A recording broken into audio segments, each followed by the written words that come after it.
स्वर्ग बहुत wonder word है, शब्द है स्वर्ग। इससे सुंदर, इससे वंडर शब्द कोई नहीं। भारत कब हेवन से हेल हो जाता है कोई नहीं जानता। किसी को पता ही नहीं कि हेवन से कब हेल हो गया। ईसाइयों ने भी कहा है कि हमारे आने से 2500-3000 साल पहले यह धरती स्वर्ग थी। जैसे भक्ति में हर तीसरे वर्ष एक पुरुषोत्तम महीना आता है, जिसको अधिक मास कहते हैं, जिसको मल मास कहते हैं। उस मल मास में धन दौलत वस्त्र भोजन आदि दान व्रत नियम बहुत बढ़ चढ़ कर करते हैं। उसी तरह 4 युगों के उपरांत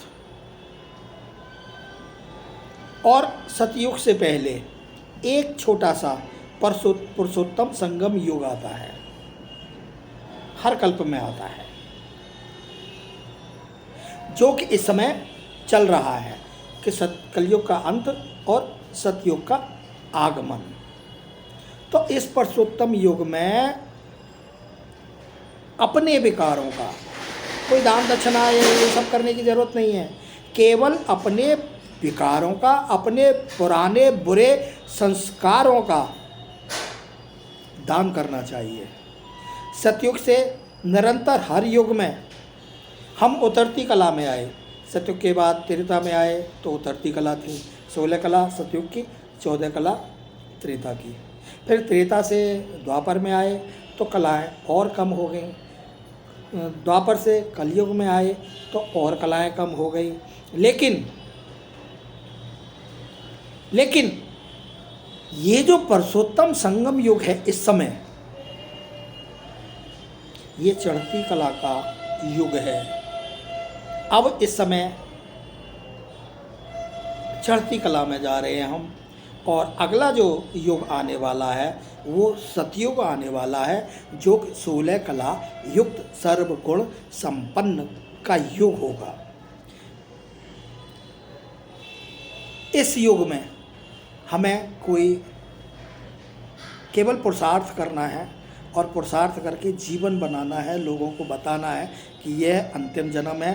अपने आप को आत्मा समझो, और आत्मा जब आप निश्चय कर लोगे कि मैं एक आत्मा हूँ, तो आपको उस परमात्मा का जो निराकार है, आत्मा भी निराकार है और परमात्मा भी निराकार है, तो जो आत्मा निराकार है उस परमात्मा निराकार को वो देख सकेगी, आपको करंट दिलाएगी, आपको चमत्कार करेगी, और वो आपको परमात्मा का एहसास कराएगी। लोग समझते हैं कि तीर्थ करना, शास्त्र पढ़ना भगवान से मिलने के रास्ते हैं। कोई मरता है तो भी भगवान को गाली दे देते हैं। फिर तो जीवन में जो भी कष्ट झेलने को मिलता है वह भी जन्म जन्मांतर का कोई ना कोई आपका ही बचा कुचा पाप होता है। हमें वो समझना चाहिए और भगवान को दोष देना बंद कर देना चाहिए। मनुष्य ने सब भगवानों को दोष दिया है। किसी को चोर बोला, किसी को माखन चोर बोला, किसी को स्त्रियों के हरण की बोला। राम जी को भी जो मर्यादा पुरुषोत्तम थे उनको भी सीता जी के केस में बहुत कटघरे में खड़ा कर दिया था। लेकिन आज तक लक्ष्मी नारायण के बारे में क्या किसी ने कोई बुराई की है? क्या लक्ष्मी नारायण के बारे में कोई किसी ने भर्त्सना की है? क्या लक्ष्मी नारायण के लिए किसी ने कोई गाली दी है? नहीं।